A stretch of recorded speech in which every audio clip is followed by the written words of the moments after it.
Приветствую, друзья! Сегодня я предлагаю поговорить о наушниках, которые по праву считаются чуть ли не лучшей реализацией динамического драйвера на рынке. Настолько круто приготовить единственный 10-миллиметровый излучатель могли только специалисты из Дуну. Ну и как всегда у них просто богатейший комплект с системой сменных фильтров, просто россыпь различных влияющих на ЧХ насадок и сочная, очень эмоциональное и при этом совершенно мониторное звучание. То есть звук, каким он, собственно, и должен быть. Знакомьтесь, Дуну Falcon Ultra. Поехали! Пришли наушники в небольшой, строго оформленной коробке с логотипом Hi-Res Audio и перечнем их технических характеристик.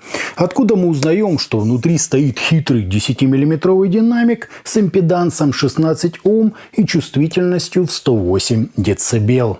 В комплект нам положили документацию, плотный матерчатый бокс, тряпочку и щеточку для ухода за наушниками, специальную сумочку с кармашками, запасные колечки на фильтры, переходник с 3,5 на 6,35 мм джек, те самые фильтры на подставке и целых 4 набора совершенно разных силиконовых амбушюр.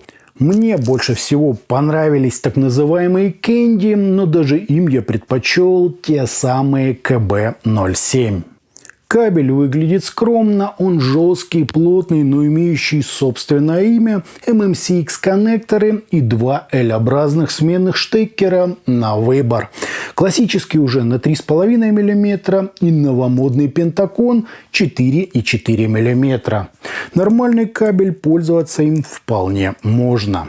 Сами чашечки в меру компактные, тяжеленькие, с системой из 3 отверстий для компенсации, загадочными буквами на внешней части и 2 парами сменных звуководов, которые здесь, собственно, и выполняют роль фильтров. Синие нержавейка, а позолоченные сделаны из латуни. Смотрится это внушительно, сидят они удобно, да и с изоляцией тут все в полном порядке. Вот так, друзья, это все и выглядит.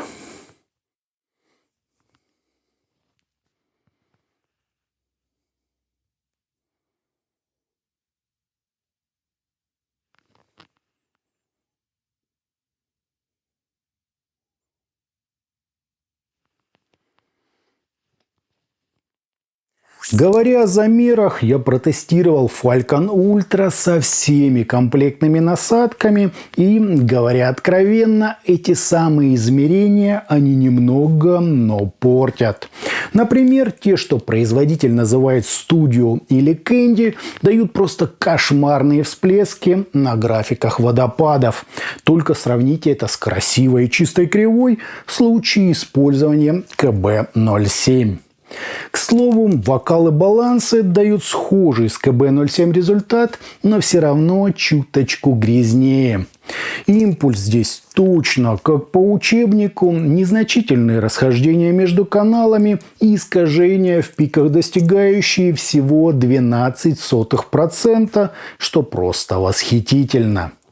По АЧХ же мы имеем подъем низких частот на 8 дБ с естественным таким переходом на середину, чуть более выраженное выделение области разборчивости с пиком на 2,7 кГц и еще два акцента на 5 и 8 кГц для имитации ушной раковины и усиления общей четкости звучания.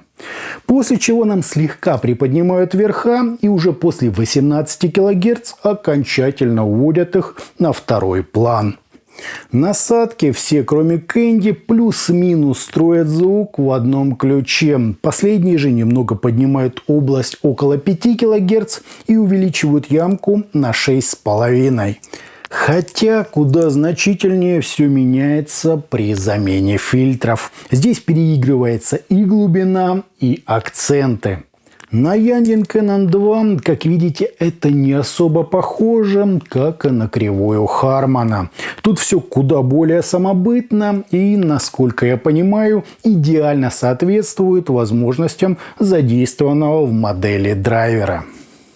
Звучат же наушники четко, насыщенно, предельно выразительно и просто сверхпрозрачно, насколько это вообще возможно в случае динамического излучателя.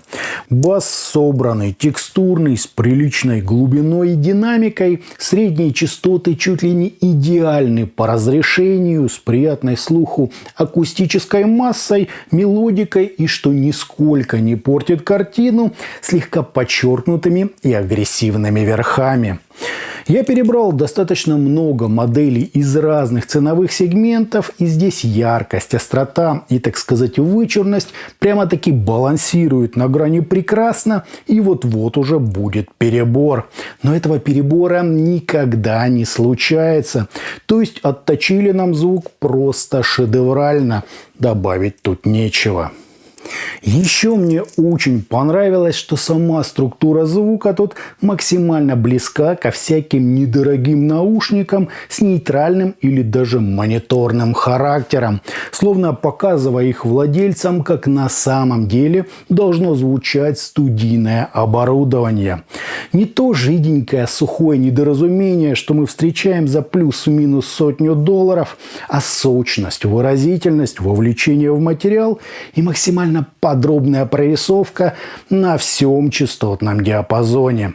Мониторное направление тоже может круто звучать, и делать это так, что буквально забываешь дышать. Да, я слышу в ультра легкую такую расхлябанность, и поначалу она меня даже немного смущала, но заметьте, ее тоже ровно столько, сколько нужно, и не на миллиграмм больше. То есть и этот нюанс максимально выверили и довели до совершенства. Сейчас, если кто-нибудь меня спрашивает о техничных наушниках с высоким разрешением, я, не задумываясь, рекомендую Falcon Ultra. За $200 это просто шедевр. К тому же они предусмотрели для нас возможность снизить резкость и еще сильнее ужирнить подачу за счет тех самых латунных звуководов. Но это уже, на мой взгляд, на любителя.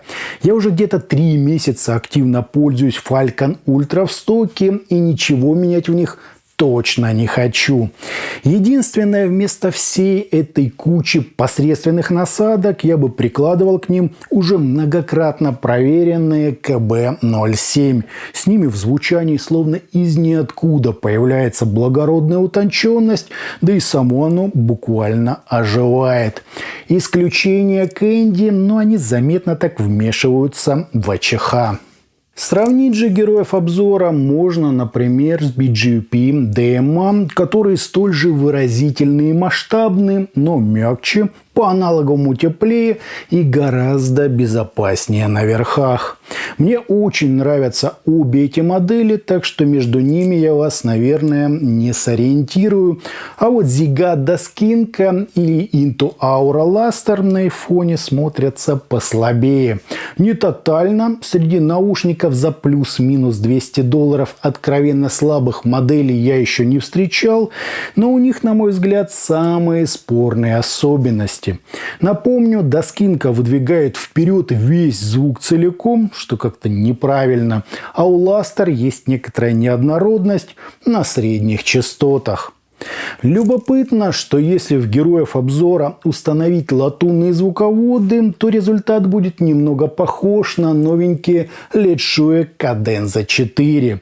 Там тоже все жирно, объемно и чуть сглажено. На раскачку Falcon Ultra не особо притязательный, то есть какой-то особо мощный усилитель им точно не нужен. Стилистически тоже абсолютная благодать. Слушал в них и симфоническую музыку, и рок, и разное тяжелое, и много крутого акустического мультиинструментального джаза. Как результат, все просто гениально. Тут я полностью согласен с мнением, что сейчас это чуть ли не лучшие динамические наушники на рынке. Звучат они действительно просто сногсшибательно. С акустически правильным весом, сочными объемными образами, шикарной прорисовкой, прозрачностью, хлесткостью и максимальным погружением в материал. Все же, что поначалу я считал всякими мелкими недочетами, сейчас я отношу скорее к фишечкам, поскольку так круто балансировать надо еще уметь. Ах да, баланс частот здесь выдержан отлично, звучание в правильном смысле однородное, живое, с достаточным количеством воздуха, разделением инструментов и той самой аудиофильской экспрессией, от которой в прямом смысле сносит крышу и хочется пуститься в пляс. Вот такая она настоящая мониторность.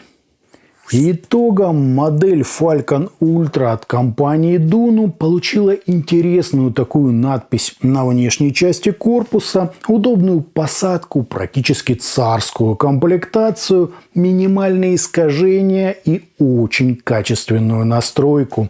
Не как у всех, а настроенную, судя по всему, с учетом возможностей и особенностей использованного здесь динамического драйвера.